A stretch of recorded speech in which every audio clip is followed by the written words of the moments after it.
Zak Starkey joins us. For many, many years, he was the drummer for The Who. He's also drummed with Oasis, Johnny Marr and the Healers, and so many other terrific acts. And he's going to be in our area next Friday, February 20th, at the Gramercy Theater in Manhattan. It's called Zak Starkey Who? An evening of drums and conversation. Zak, welcome to the show. And, normally what we're used to hearing when talking about a renowned drummer who's doing an event, it's usually a clinic of some kind.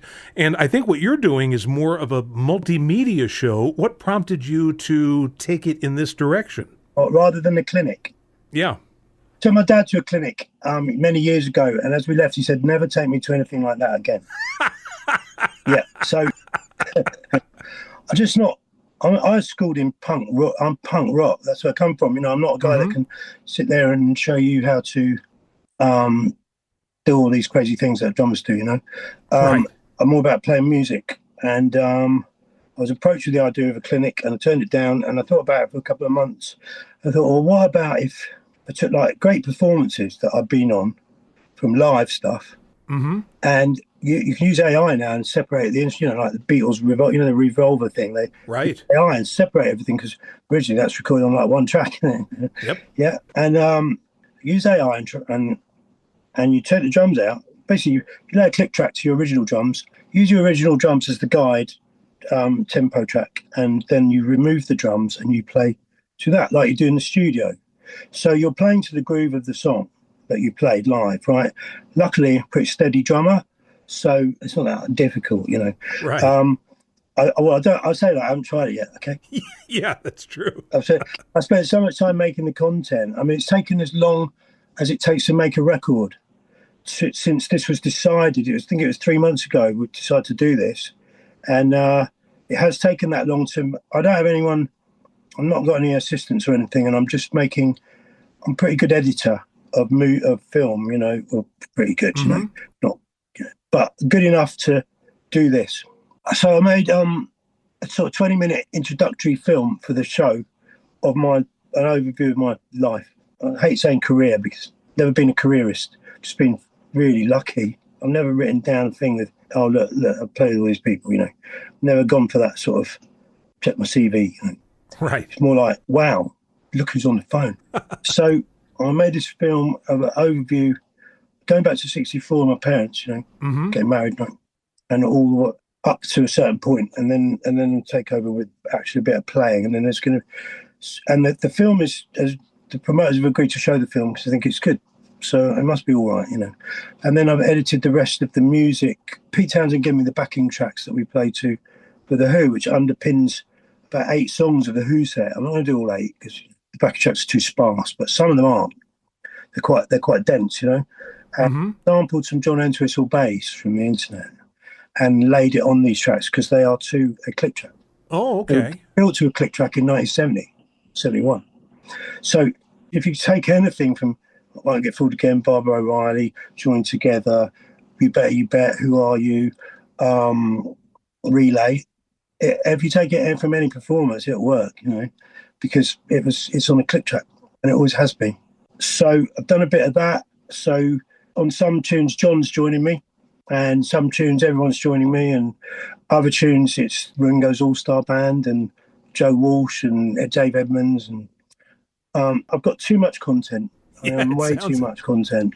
I'm trying to decide what to put in. So I'm going to do a Q&A and maybe show everyone, this is what's floating. There's a set thing at the beginning and there's a set thing at the end. But this is what I've got floating, and what do you want to talk about first, and then I'll do it. Okay. Maybe.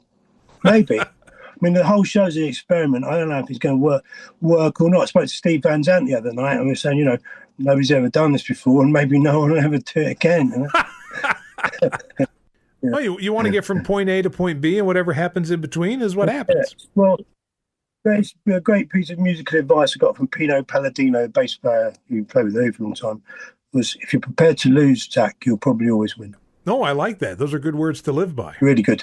It's a real jazz ethic. Yeah. Just go, Obviously, with your dad being Ringo Starr, I guess most people would assume that he sat you down and said, I'm going to turn you into a drummer and all. But in reality, it was really Keith Moon and John Entwistle who kind of maneuvered you into becoming a drummer. Keith Moon was my dad's best friend, and he was my mentor in that he encouraged me greatly, and he gave me a huge drum kit. It's so big. It had I was 11, and it had 11 tom-toms. Wow. And you couldn't see me behind it. But he never taught me anything. He just taught me about girls and surfing and surf music and drinking, probably. Right.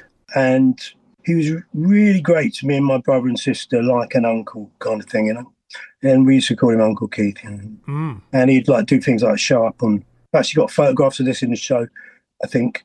Or if I haven't, I'll put them in now. You've reminded me of him showing up in 1973. Or 74, Christmas Day, dressed as Santa Claus on a pony and trap, staying in character until he left. Wow, that's a nice memory. And you had said that he taught you about surf music and everything. And I'd heard that too, that Keith Moon was a surf music fanatic, and he was really heavily into the Beach Boys. Just apropos of nothing, what do you think of Dennis Wilson of the Beach Boys as a drummer? He's a great drummer, man. Yeah? Yeah, great drummer, great everything, really, and best-looking Beach Boy. That's right, yeah. Also the wildest Beach Boy, right? Yeah. But drummers are supposed to do that, aren't they? That's right. And what about working with John Entwistle? How did that start? John heard my band. I was in about 1980, I think, when the Who was still going, But I was going to all the Who gigs, because Kenny Jones was a great friend of my mother, and he really is my main drum teacher. He really was, Kenny taught me more than anyone. And so Kenny would he'd invite us to all the Who shows, and obviously it's Pistols and the Who have always been my favourite groups. So got to know John at the parties, after the shows a little bit, and then he'd heard my band, and then I think Pete was the first one to hear a tape of my band. Maybe. I don't know how John heard it. But John would come to our gigs and try and get me to join his band, and I was young and loyal and I wouldn't do it. But then when I was 19, John took me to Live Aid and asked me again. And the following month, I joined John's band, and I was in it for about 2.5 years, something like that. Huh. I lived up at his house. Monday to Friday, we lived at his country house for 14 months. Well, no wonder you joined the Who. It sounds like they had designs on you from the very, very start. I think I had designs on them. From being a kid, I learned all their music when I was 10 or 11. I learned everything from playing along to it. So I think they just wanted to save on rehearsal time. Roger did. So what was the first official show with the Who? Well, I played a solo on Roger's solo album in 84. Then I joined John's band in 85. Then in 94, I toured with Roger and John. 95, John toured with my dad and me. And 96, the Who got back together, Quadrophenia, and then the next 30 years has been well documented in the last 12 months, and let's not get into it. well, a little later on. But, with the Who, you've played one of the most famous gigs the Who ever played, as far as I'm concerned. I mean, it's a legendary gig. It was back around the time of 9/11, the concert for New York City. I know what you're talking about. It's the greatest gig of my life, yeah. Yeah, I've got a bit of footage from Paul McCartney's dressing room in my opening film. The thing about that show, it was so important for New York City, that entire show, and especially the Who's set. And I remember I didn't have tickets for that show, but I felt like I needed to be there, Yeah, I get those feelings. And I was in a car with a friend, and we were driving around the venue and listening to it on the radio the night that it was happening. I mean, I'll never forget that. It was awesome, but it was like rock and roll and great and fantastic, but it's also really emotional because of all the, what do you call them? Like the EMT and the first responders, firefighters, right? And the paramedics, everyone were there, and, right in the front row. And they all love the Who, man. It's it's so amazing. And we're not even American. That's true. That's true. But we needed you there, It was just cathartic for the city. It was heavy. WFDU FM. That's us. We're back chatting with Zak Starkey today on the Vintage Rock and Pop Shop. His show next Friday is at the Gramercy Theater in New York City. It's called Zak Starkey Who? An Evening of Drums and Conversation. Obviously, we've been talking an awful lot about the Who today, and I would be remiss without at least addressing this strange situation that happened last year. It's one of the weirdest things I've ever witnessed in rock and roll, where the Who announced that you had left the band, and then you announced, no, you hadn't left, you were let go, and then they kind of took it back, but then they changed their minds and let you go again, like a second or third time. I'm not as sure. You know, it wasn't as traumatic as people think, because I know these guys, and I know they're like, you know, and it was almost like I loved them for it, because they're I said insane once and they didn't like that, so I'll just say nuts. It was just like, it's all well documented, and it just like, it's just, I can't walk away from that.